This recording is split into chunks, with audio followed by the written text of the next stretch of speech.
Welcome to the My Creative Days podcast, where we will talk about all things DIY, home decor, decorating tips, and creating a beautiful home on a budget. I am hoping our time together will spark a creative idea, help you plan your next DIY, or inspire you to finally tackle that project you keep putting off. Grab your favorite cup of motivation and let's chat.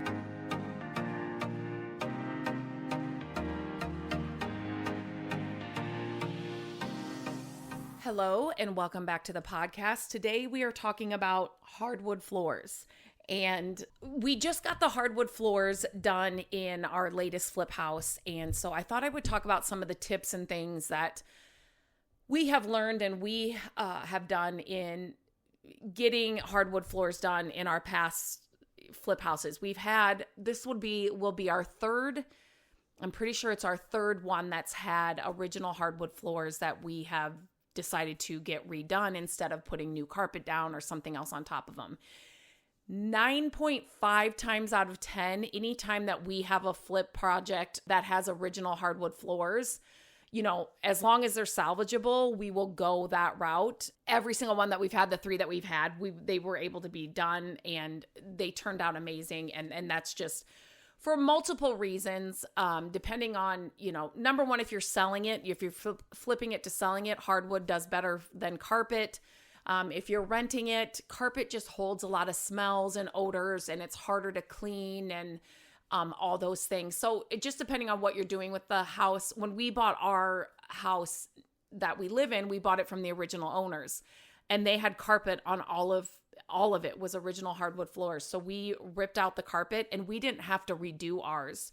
The floors underneath were perfect the way they were. Now it's been over 20 years. And after we got these done at the flip house, I've thought maybe we should have ours just redone and kind of revived a little bit. But I can't even imagine the mess living through that. It's one thing to have it done at a flip house where it's vacant and empty and there's nothing in it. But to actually live through it, you guys will have to let me know. If you ever lived through getting hardwood floors done, let me know. Was it really horrible? Because I just don't know if I could do it. So what I wanted to talk about today was kind of the cost to pull up carpet, refinish hardwood floors, some of the tips and tricks that we've learned along the way of doing this a few times now that you may not even be thinking about. So first of all, usually, and when we have done it, the cost to do the hardwood floors is usually under or right about what it would be to get all new carpet, all new padding, all of that put into the house. So cost-wise, it's very comparable. It has been for us. Now, I know in different parts of the country, in different parts of wherever you live, the size of your house, the size, the flooring, what it actually looks like, all of that is going to make a difference and it's going to change the price. But what we have found is that it's pretty comparable and sometimes even cheaper. Now, what we have done in every flip house is we will remove all of the old carpet, all of the old tack strips, and all of the staples. It's just going to save us a ton of money and it's easy work. You will have an added cost if you have the person coming in and they need to remove all the carpet, the tack strips, the staples, and all that. There will definitely be an added cost for that. Hardwood versus carpet in a house like this, like an investment property, buyers love original hardwood. So if you're reselling it, it's just better. It's just better. Rental durability. So this is another thing that we look into. It holds up better than carpet in high trafficked areas. It's also easier to clean and it doesn't trap allergens and odors like carpet can. So that's something else. And aesthetically, restored hardwood just gives a timeless look that fits nearly every style. So again, like I said, 9.5 times out of 10, unless the floors are just trashed, we will probably always refinish hardwood floors if we find them underneath. Here's just kind of a range. I did a little research. This is totally just kind of a ballpark figure, but carpet installation, like a mid-grade carpet installation, it costs between $3 to $7 per square foot installed. Again, depending on the type and the padding. And this is such a rough estimate. And there's so many factors that can change this price both ways. But I just thought I'd give you kind of a price. And we, have been quoted anywhere from $4 to $8 per square foot to refinish the hardwood floors. And that's That's just sanding, staining, and sealing. So, like removing the carpet and all of that and getting it ready to go, we do all of that on our own. Before we dive back in, I've got to share one of my all-time favorite home finds, Luminara candles. These aren't your average flameless candles. They're made from real wax. Some are even scented, and they look so real. They give off the coziest glow, and I don't have to worry about the kids, our dog, or forgetting to blow them out. I use them all over the house. They come out with new designs every season, but they always keep their classic staples too. So there's something for every style. You can save with my code MyCreativeDays10. I'll drop the link and the code in the show notes. And yes, it's an affiliate link, so I may earn a little something if you buy, but it's no extra cost to you. Now let's get back to the episode. When you are trying to find somebody to come in and do, now you could do these yourself as well, and you can watch YouTube videos. I've seen a lot of HGTV where people are renting the sanders and doing it themselves. That's just one thing we've never done, and one thing that we will budget for to get done when we get these projects. So some things to ask for when you're hiring a hardwood floor refinisher. Do you have any recommendations from past clients? Ask friends, family, or local real estate investors for referrals. And that's actually how we found this guy that did the floors in this house. I put it out there, and an old friend of mine, knew somebody, so she gave me the name to this guy, but he wasn't doing it anymore. But then he said, but call this guy. This is who I did it with. So that's how I actually got the name for this last guy. You definitely want to ask when they can start and how long the job will take. Timing is everything when you are flipping, and especially when you're hiring contractors, especially now. I don't know what it is. I was at the dentist the other day, and we were talking about trying to find people to come and do stuff to your house. And it's just, I don't understand why it's so hard. Don't these people have to work, and don't they want the job? But so it takes a lot of time out of being inside the house when you're getting it done. So, at least a week and maybe even longer. So we had a ton of work to do on the outside of this flip house, so it was okay.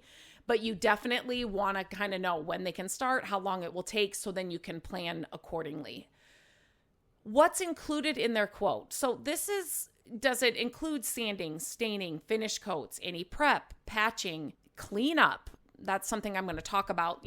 What does it all include? Because it could be something that and I'm just going to get into that right now. So it could be something that you could ask them to do. So number one, here's a huge tip for when you are getting any hardwood floors, sanded.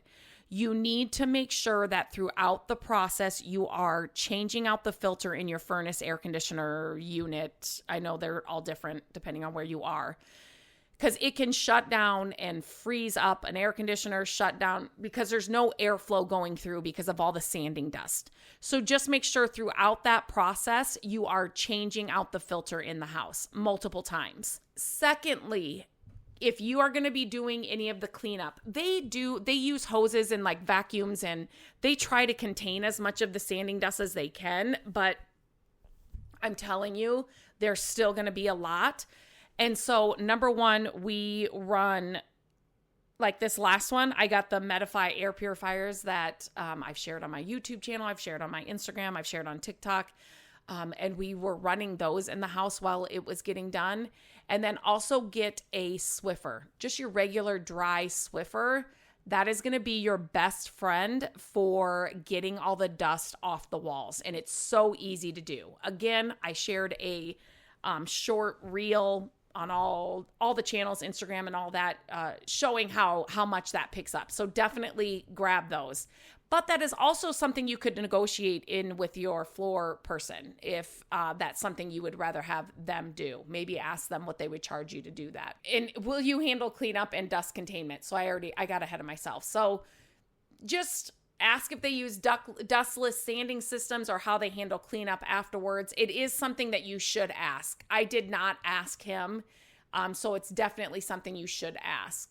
If ask, can you patch or blend repairs with existing wood? If there are damaged spots, missing boards, or different types of wood in various rooms, make sure that they can make everything look cohesive. So in this particular project, it was hardwood floors throughout, and then the living room hardwood floors goes right into the original wood parquet floors in the kitchen.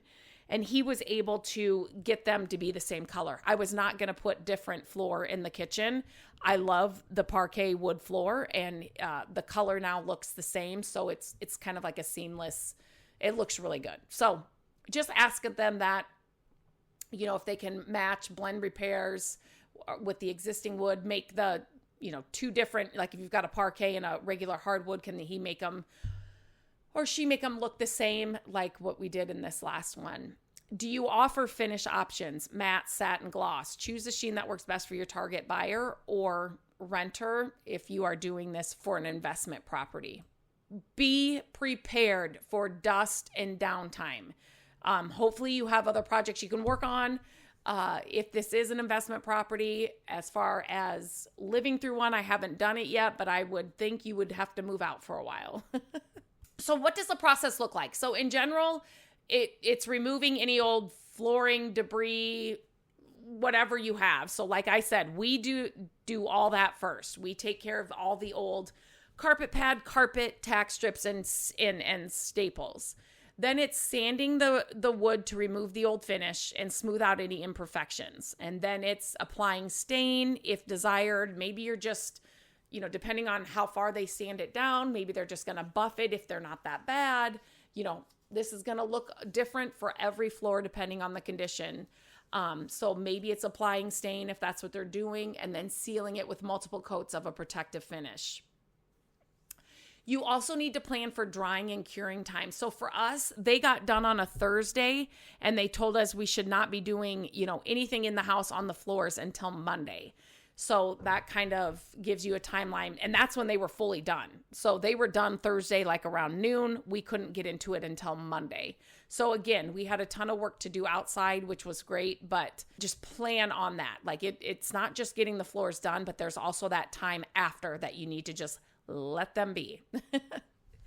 So that's kind of the cost and just some tips that we've learned over the years of getting hardwood floors done. It's definitely something I would recommend to anybody that is, if you've got hardwood floors in an investment property, definitely look into getting some quotes and get some multiple estimates from different people and just see kind of what it would cost. And then even like we have before, we went with, okay, what's it going to cost to get carpet, pad, all of that? And then what's it going to cost to do the hardwood floors? And like I said, in all three of them that have had hardwood floors, that's the route we have chosen. So if you have any questions, let me know. You can email me, Lindsay@mycreativedays.com, or always DM me on Instagram @mycreativedays. That's the one I'm checking, all the time. So I can get right back to you. And that's it for today's episode. If you enjoyed this podcast and found it helpful, I'd love if you take just a minute to rate and review the podcast. No matter where you're listening, Apple Podcasts, Spotify, or anywhere else, your support truly helps. It not only helps more people find the show, but it also lets me know what kind of content you're loving. So if you have a second, tap the stars, leave a quick review, and know that I appreciate every single one of them. Thanks for being here, and I'll talk to you next time. Hello, friends. Thank you so much for listening to the podcast. I'm grateful that you tune in every week and that you share the show with your family and friends. I love having creative chit chats with you, and my hope is that this podcast will inspire you to try a new project, start a DIY that you've been putting off, and decorate your home exactly how you want it. There are a few ways you can help us with the podcast. Follow the podcast so you don't miss an episode. And if you could take a few minutes to leave the podcast a review, that would help us so much. Again, thank you for being here, and I look forward to our chat next week. Bye-bye.